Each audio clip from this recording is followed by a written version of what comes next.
জামাত প্রতিপক্ষ হলে কি হয় এবার আমরা মাঠে হারে হারে টের পেয়েছি। সংসদে আসার পরে যাদের আলহামদুলিল্লাহ বলা উচিত সেটা হলো জামাত ইসলামী বাংলাদেশ, যার জন্য সিন্নি খাইলা মোল্লা চিনলা না। আগে যাদের বিরুদ্ধে দাঁড়িয়ে কথা বলতাম তাদেরকে চিনতাম, আর আজকে যাদের বিরোধী দল তাদেরকে এখনো আমি চিনি নাই।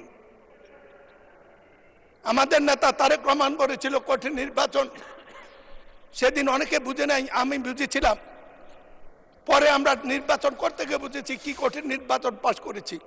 কিন্তু একটি সাহস ছিল মাননীয় স্পিকার, সেটা হলো আওয়ামী লীগের বিরুদ্ধে নির্বাচন তারা কি করবে জানতাম, কিন্তু সৎ লোকের শাসন জামাত প্রতিপক্ষ হলে কি হয় এবার আমরা মাঠে হারে হারে টের পেয়েছি। টাকা তারা ব্যবহার করে না, নির্বাচনে কোনো পক্ষপাতিত্ব করে না। ইনশাল্লাহ জাতির ভবিষ্যৎ উজ্জ্বল। এই জন্য জগন্নাথ ডেপুটি নেতা ডক্টর তাহেরকে নির্বাচনে জিতার পরে অভিনন্দন জানিয়েছিলাম। বলেছিলাম ফ্যাসিস্টদের বিদায়ের পরে কেউ যদি সবচেয়ে আলহামদুলিল্লাহ বলা উচিত সেটা আপনারা।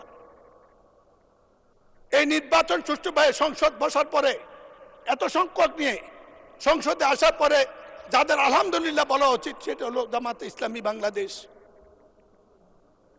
কিন্তু আজ প্রশ্ন উঠেছে আমাদের সম্পর্কেও।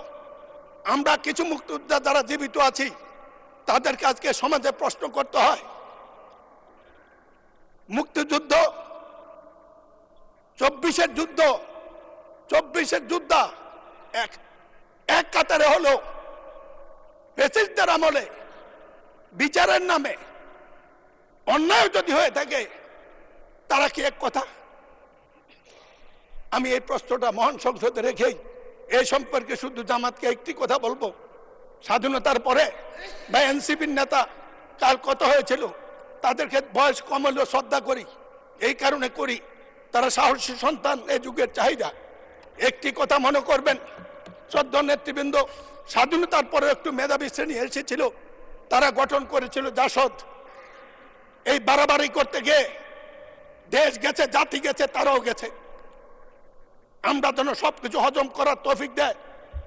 আপনাদের উদ্দেশ্যে এই কথাটি রেখে 91 সংসদে আপনাদের সাথে কাজ করেছিলেন দেশনেত্রী বেগম খালেদা জিয়ার নেতৃত্বে। আপনারা যখন প্রশ্ন করেন মনে হয় এই দেশে 15 বছর 20 বছর বিএনপি ছিল না।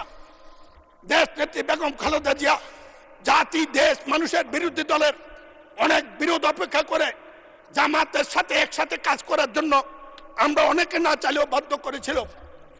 আপনাদের নেতা অধ্যাপক, আমাদের নেতা মাওলানা গোলাম সাবান মরহুম, আমি বলতে চাই তিনি এই সংসদে একটি কথা বলেছিলেন, যার জন্য সিন্নি খাইলা মোল্লা চিনলা না। আপনারা 15-30 বছরে বেঁচে এই পর্যন্ত রাজনীতিকে নিয়ে এসেছেন, তার পেছনে দেশ নেত্রী বেগম খালেদা জিয়া তার অবদানটুকু একটু স্মরণও করেন না। মনে করেন বিএনপি আপনাদের প্রতিপক্ষ, যেমন জাসদ একসময় মনে করতে আওয়ামী লীগ একমাত্র প্রতিপক্ষ, তাতে ইতিহাস দেশ কোথায় গিয়েছে এইটা বিবেচনা করার মতো বুদ্ধি বিদ্যা আপনাদের সবার আছে। আমি শুধু বলবো কয়বার জাতি সময় দেবে, আল্লাহ জাতিকে কয়বার সময় দেবে, আল্লাহ দিয়েও দেখেন, নিয়েও দেখেন, কথাটা মনে রাখবেন। সময় লম্বা হলে আরো বলতাম, কোনোদিন বলবো। আমি মুক্তিযোদ্ধা জামাতের সাথে আমার সম্পর্ক ভালো থাকার কথা নয়। ছাত্রলীগের সভাপতি হিসেবে 73 সনে দাঁড়িয়ে বলেছিলাম জামাতকে যদি মুক্তিযুদ্ধের বিরুদ্ধে বক্তব্য দেয় তারা অন্যায় কিছু করে নাই, কিন্তু যুদ্ধ অপরাধ যারা করেছে তাদের বিচার করুন। শেষ করুন, মাননীয় সদস্য আজান করে গিয়েছেন।